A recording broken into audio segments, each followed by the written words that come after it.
So why do so many pro athletes go broke? And why does it happen so frequently with entertainers and musicians too? And most importantly, what can we learn from their financial failures so we don't end up making the same mistakes in our own lives? Hey, it's Dr. Brad Klontz, your favorite financial psychologist and CFP. Today, we're diving in one of the most tragic and fascinating money psychology topics out there. We're talking about people go from food stamps to Ferraris and back again. By the end of this video, you'll understand 7 hidden psychological traps that cause this and how to avoid them in your own life, even if you don't end up with an NFL contract. Remember to subscribe if you like psychology and money. Now let's get into it. Reason number 1, they believe the money will never stop. It's easy to believe that the good times are going to keep on rolling when you get a huge check. But here's the reality.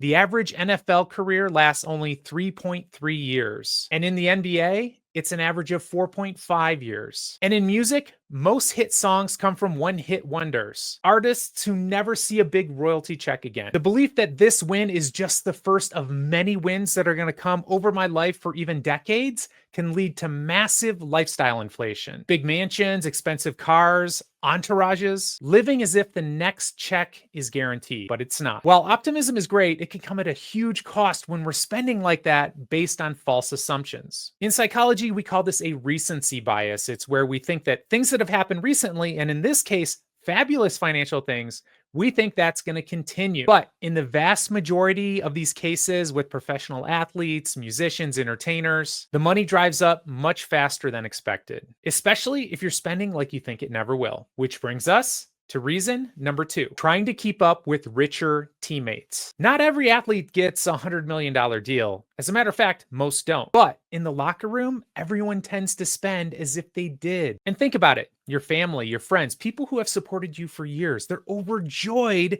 that you made it. And they're going to assume that you're rich. They're going to assume that you're going to keep making more and more money as you progress. And of course, they're going to want to see your mansion. They're going to want to take a ride in your Lambo. The pressure is huge. I've worked with pro athletes making the league minimums, but driving $200,000 cars and flying private. Why? Because they didn't want to seem less than their teammates. It's a phenomenon I call financial peer pressure, and it affects all of us. You feel like you have to match the wealth and the spending of people around you, even if it means you have to go into debt to do it. This is especially true and especially powerful if you come from poverty. The idea that you finally made it and you're not going to pay for bottle service? Good luck. Reason number 3, the financial comfort zone. This is one of my core concepts that I write about a lot in my books. Your financial comfort zone is based on your early experiences around money, typically the socioeconomic class in which you grew up in. If you grew up poor or middle class, you develop beliefs and habits that helped you survive and thrive in that environment. But those same helpful habits and beliefs will sabotage you when you come into quick wealth. You might even feel guilty for having money. You may unconsciously spend it or give it away to return back to normal. It really comes down to our psychology. When you think of our evolution as a species on Earth, we are wired to be close to our tribe. And getting rich can make you feel like an outsider, especially if it happens fast. And this will trigger alarm bells in your subconscious, causing you emotional distress. Think about it. Through most of our history on Earth, if you're separated from your tribe, it meant you were going to die. To make it work at higher levels of wealth, it's almost like you're going to have to learn the habits and beliefs of a different tribe,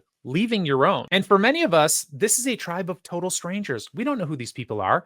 We don't know how they live. We don't know what sort of expert advice they get in their life. We have no idea. If you come into a bunch of money quickly, you're going to feel out of your element. You won't know who to trust. And all of your family and friends are going to start looking at you differently. But more on that in reason number 4 coming up. All of this anxiety, all of this stress, what is your subconscious going to do to relieve it? For most people, they end up sabotaging themselves subconsciously so that they can return to their original tribe. Now, it's easy to say that this wouldn't happen to you, but you're wrong. It happens to most people who come into big amounts of money quickly. It changes everything with regard to the relationships. And most of those relationships can't last as a result. So rather than getting rid of your family and friends or entering into a new tribe, you end up getting rid of your money. You see this happen all the time with lottery winners. Many end up broke or worse within 5 years. Why? Their identity, their tribe didn't have time to catch up with their bank account. Reason number 4, family, friends, and emotional blackmail. One of the most heartbreaking reasons that people go broke in these scenarios is that everyone wants a piece. For many, suddenly you're the financial savior for your entire family tree. You're expected to pay for housing, cars, medical bills, even weddings. And why? because you're the one who made it. And saying no, that can make you the villain in your entire family. I've seen this happen many, many times. Let me tell you a quick story of what Charles Barkley did. Back when he was preparing for the 1996 Olympics, he got some powerful advice from Grant Hill's mother. She told him, Charles, do not start taking care of your family and friends, because once you start, they'll never stop. And no matter how much you give them, the first time you say no, they're gonna hate you. Now, that hit Charles hard, but it turned out to be one of the most powerful and important lessons he learned about money, because he had made that mistake. He tried to help everyone. He gave, and just like she said, eventually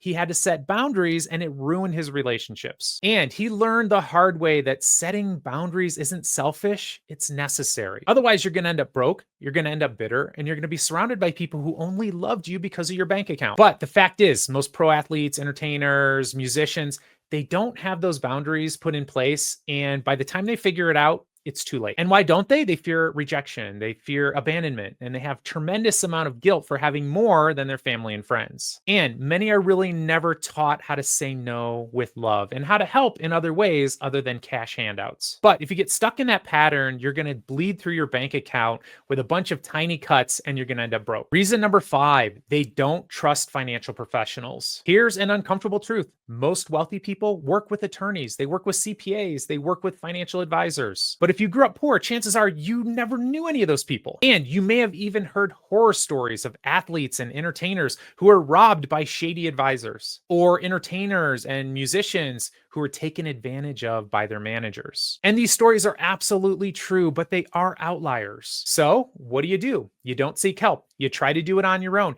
You trust your cousin or your uncle who had an investment idea. Basically, that mistrust leads to financial isolation, which is dangerous. The fact is that managing wealth requires a team, and the more wealth you have, the more important it is. A poor mindset will say, I need to do this all on my own. A rich mindset knows they need help. You wouldn't go to the Super Bowl without a coach, so you shouldn't be trying to manage your millions of dollars without one too. Reason number 6, they think they have the Midas touch. When you've won the lottery, you've dominated on the field, you've topped the charts, you're gonna think you're really, really good, and you are at that. But it's very easy to slip into the belief that everything you touch is gold. It's a psychological trap called overconfidence bias. This is a cognitive distortion where you think that your past success is going to generalize in other areas of your life. Many athletes and entertainers fall into this trap. They assume, if I'm great at this, well, I'll be great at that. So what happens? They start a clothing line, they open up a restaurant, they launch a record label, they buy real estate they don't understand, and they throw money into startups as if they're a seasoned venture capitalist. And then what happens? Well,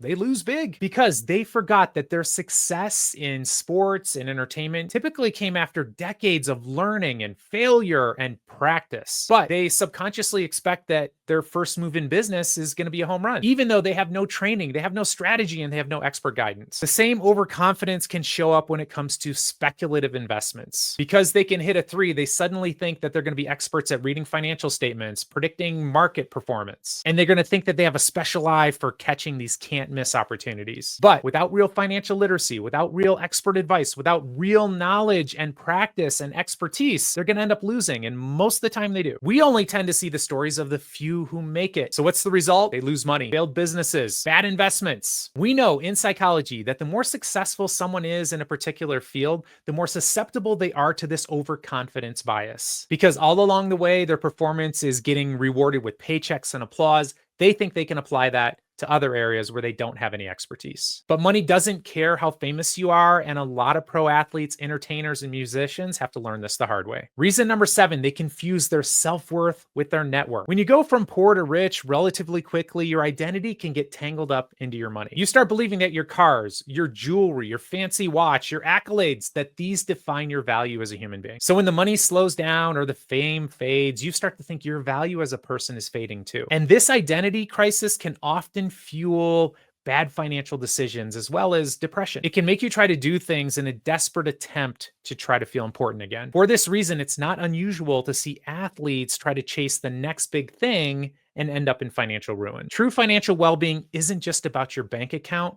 It's how you're grounded in the belief that you are important even when the spotlight fades. So, why do so many rich athletes and entertainers and musicians go broke? It's not because they're stupid. It's not because they're irresponsible. It's because they were never trained to understand how money works and how to manage it well. They're not given instruction on how to manage their relationships around money, especially when they're thrust from a lower income class to an upper income class. Overnight wealth is like a psychological earthquake, and without the right tools, mindset, and teams, it can bury you. If you want to keep yourself safe from this type of trap and make sure you're not limiting your financial success because of a subconscious desire to stay with your tribe, I strongly encourage you to start looking at your money scripts. You can't outrun your beliefs, but you can rewire them. If you found this video helpful, subscribe, and definitely check out the description below, where I have a free test you can take to examine your money scripts. I'll see you next time.